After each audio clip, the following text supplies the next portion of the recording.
Sering lihat oven industri nyala merah menyala. Banyak yang kaget dan tanya, "Gila, bodi luarnya kok nggak meleleh ya? Padahal dalamnya 1300 derajat. Material apa sih yang sekuat itu?" Tenang, ini bukan sihir, tapi hasil rekayasa sains material tingkat dewa. Ada lapisan rahasia yang bikin panas mentok di dalam. Mau tahu bahan ajaibnya apa? Tonton sampai habis, biar kamu nggak salah pilih.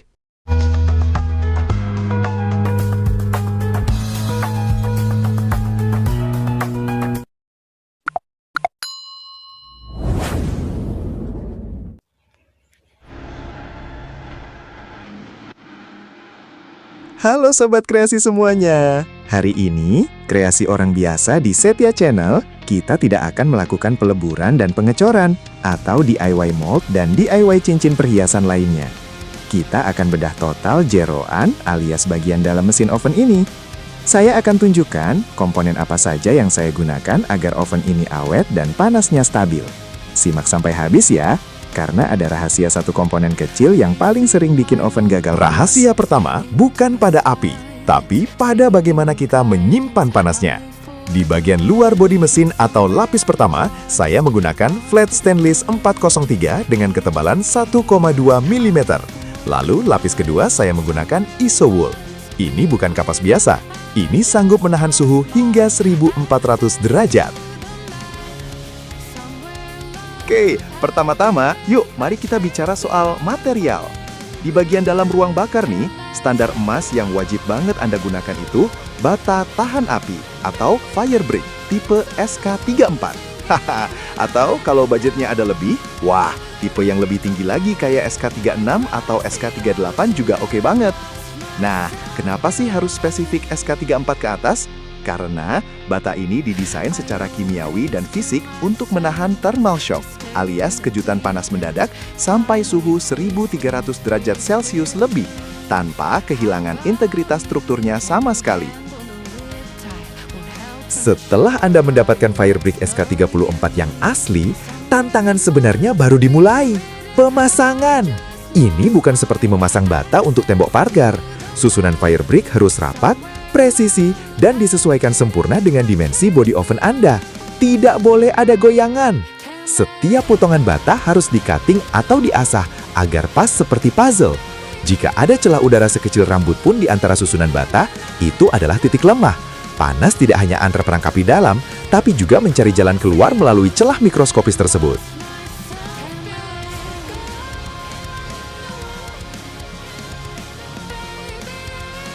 Sekarang, peringatan kerasnya adalah jangan pernah menggunakan bata merah biasa, batako, apalagi bata hebel AAC block untuk ruang bakar utama. Banyak yang berpikir bata ya bata saja, tapi itu fatal. Bata merah mengandung air dan kadar air yang tidak stabil. Saat dipanaskan di suhu tinggi, ia akan meledak atau hancur menjadi debu dalam hitungan menit. Bata hebel itu bahan isolasi dinding rumah, bukan tungku api.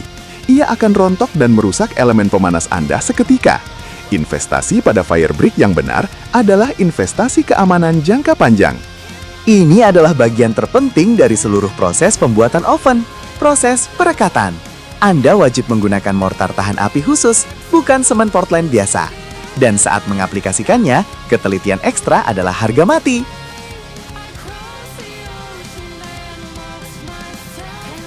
Lapisan mortar harus betul-betul menyatu, mengisi setiap rongga mikro antar bata. Mengapa? Karena jika perekatannya kurang tepat atau ada gelembung udara yang tertinggal, saat oven mencapai suhu operasi, panas akan bocor melewati celah tersebut. Akibatnya bukan cuma boros listrik. Panas yang bocor ini akan mengenai casing luar oven, besi atau baja yang tidak dirancang untuk 1000 derajat. Casing luar bisa ikut membara, lapisan stainless berkarat, besi melengkung, dan yang paling bahaya, resiko kebakaran atau luka bakar bagi operator. Oven yang bagus adalah oven yang dingin di luar, tapi panas membara di dalam.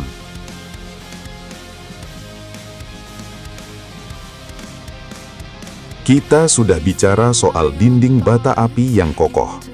Tapi ingat, secanggih apapun isolasi oven Anda, jika jantung penghasil panasnya gagal, oven itu hanyalah kotak besi kosong.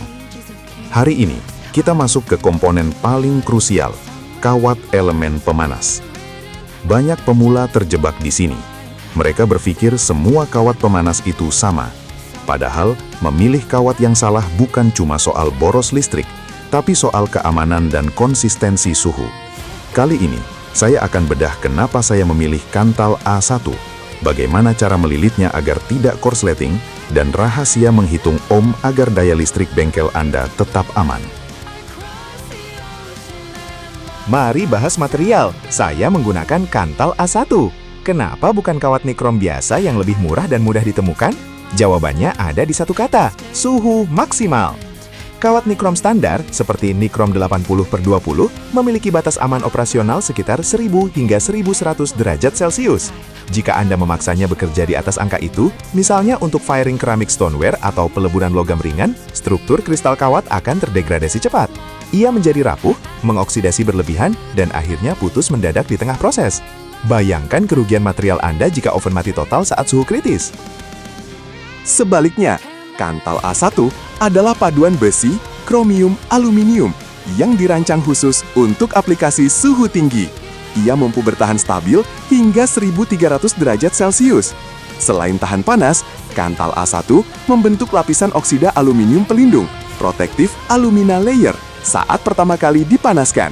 Lapisan ini mencegah korosi lebih lanjut dan memperpanjang umur elemen hingga bertahun-tahun, bahkan dengan siklus panas dingin yang berulang. Investasi ekstra untuk kantal A1 adalah asuransi terbaik untuk kelangsungan produksi Anda.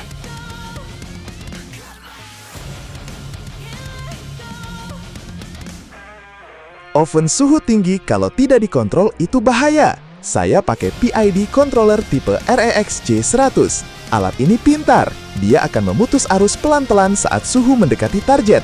Jadi suhunya nggak kebablasan. Dan ini dia sensornya, thermocouple. Untuk 1300 derajat, wajib pakai minimal tipe K yang berkualitas tinggi atau lebih bagus lagi tipe S. Jangan pakai sensor murah yang hanya kuat 400 derajat. Nanti pembacaannya ngaco dan logam Anda bisa gagal cair.